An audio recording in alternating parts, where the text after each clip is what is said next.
नमस्कार, गुमनाम न्यूज में आपका स्वागत है। मैं हूं उगन चौधरी। आगे की खबर विस्तार से मेरे सहयोगियों के साथ।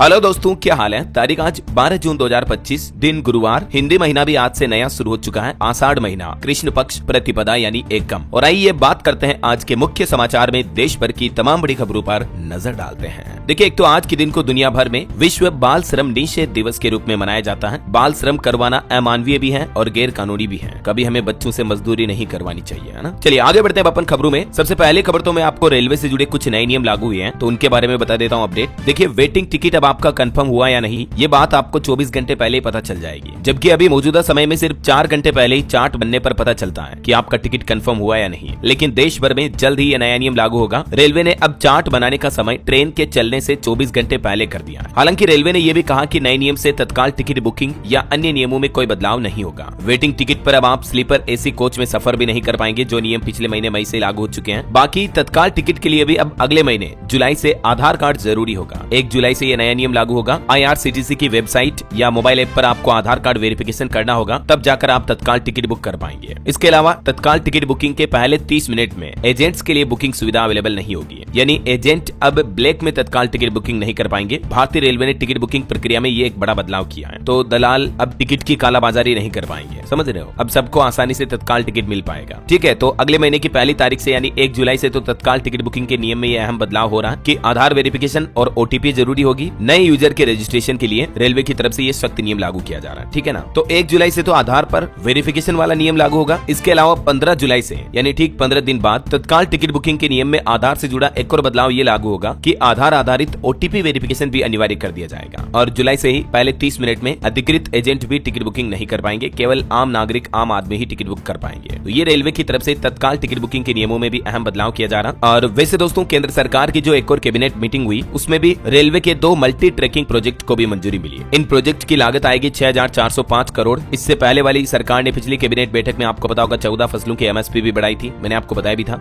और इस बार इस कैबिनेट बैठक में झारखंड, कर्नाटक और आंध्र प्रदेश, इन राज्यों को केंद्र सरकार ने बड़ा तोहफा दिया है और लगभग 6500 करोड़ रुपए के 2 नए रेलवे प्रोजेक्ट को मंजूरी मिली है। इस मंजूरी के बाद 52 करोड़ लीटर डीजल की सालाना बचत होगी, क्योंकि डायरेक्ट रूट पर रेलवे ट्रैकिंग बनने जा रही है। तो किस किस रूट पर यह नई रेलवे लाइन बनाई जाएगी, जिसकी जानकारी भी आप देख सकते हैं। और इस फैसले का सबसे ज्यादा फायदा इन राज्यों को होगा, झारखंड, कर्नाटक और आंध्र प्रदेश, है ना। और इसके अलावा रेलवे का एक और प्लान है, पंजाब, महाराष्ट्र के लिए भी जल्द ही नई एक्सप्रेस ट्रेन शुरू होगी, जिससे कि मध्य प्रदेश के यात्रियों को भी लाभ मिलेगा। 13 जून से ही रेलवे प्रशासन द्वारा ये नई ट्रेन सुविधा शुरू की जाएगी, जो कि इन राज्यों के इन जिलों से होकर गुजरेगी, है ना। चलिए अगली बड़ी खबर देखिए। घर, ऑफिस और गाड़ियों में AC के लिए भी सरकार ने एक नया नियम लागू कर दिया है। AC यानी एयर कंडीशनर के लिए सरकार ने एक लिमिट लागू कर दी है। अब AC का टेम्परेचर 20 डिग्री से कम नहीं कर पाएंगे आप। ग्लोबल वार्मिंग और बिजली की खपत को रोकने के लिए सरकार ये नए नियम ला रही है। ये नया नियम घरों के साथ साथ ऑफिस, मॉल, होटल, थिएटर, सभी जगहों पर किसी भी तरह की AC के लिए लागू होगा। अभी मौजूदा समय में तो आप AC को 18 या 16 डिग्री तक भी चला सकते हो, राइट। लेकिन अब आने वाले दिनों में इतना कम टेम्परेचर आप AC का नहीं कर पाएंगे, जबकि सिर्फ 20 से 28 डिग्री तक ही AC का टेम्परेचर सेट कर पाएंगे। गर्मी के मौसम में AC से होने वाली बिजली खपत को रोकने के लिए केंद्र सरकार ये नया नियम ला रही है। सरकार का दावा है कि इससे न सिर्फ बिजली की बचत कम होगी, बल्कि लोगों के बिजली बिल भी कम आएंगे और देश भर के लाखों उपभोक्ताओं के अगले 3 साल में 18 से 20 हजार करोड़ रुपए की बचत होगी। मतलब कंपनियों के लिए ही ये सिस्टम होगा AC में इनबिल्ट कि वो 20 डिग्री से नीचे होगी ही नहीं, टेम्परेचर कम होगा ही नहीं उनका। समझ रहे हो, मिनिमम टेम्परेचर ही 20 डिग्री का रहेगा और मैक्सिमम 28 डिग्री तक। चलिए अगला अपडेट देखिए दोस्तों। UPI को लेकर अभी सोशल मीडिया वगैरह पर कुछ ऐसी खबरें चल रही है, मीडिया में, न्यूज रिपोर्ट्स में, कि UPI पर अब आपको 3000 रुपए से ऊपर पेमेंट करने पर कुछ एक्स्ट्रा चार्ज देने पड़ेंगे ऑनलाइन पेमेंट को लेकर। ठीक है, तो इन खबरों को भी नकारते हुए सरकार का कहना है कि UPI ट्रांजेक्शन पर कोई भी चार्ज नहीं लगेगा। दुकानदारों से 3000 रुपए के पेमेंट पर 9 रुपए चार्ज वसूलने की जो खबरें चल रही थी, वो फेक खबरें हैं। मिनिस्ट्री ऑफ फाइनेंस की तरफ से ट्वीट करके इस खबर का क्लेरिफिकेशन जारी किया गया। ये देख सकते हैं आप कि speculation and claims that the MDR will be charge on UPI transaction are completely false, baseless and misleading. तो ऐसा कोई भी आपको एक्स्ट्रा चार्ज नहीं देना पड़ेगा, टेंशन ना ले, है ना। UPI ट्रांजेक्शन पर चार्ज लगने की जो खबरें वायरल हो रही थी, तो उसके बाद सरकार की तरफ से ये क्लेरिफिकेशन जारी किया। अच्छा, वैसे UPI से याद आया दोस्तों, मार्केट रेगुलेटर सेबी भी एक नया प्लान कर रही है। इसी साल 1 अक्टूबर से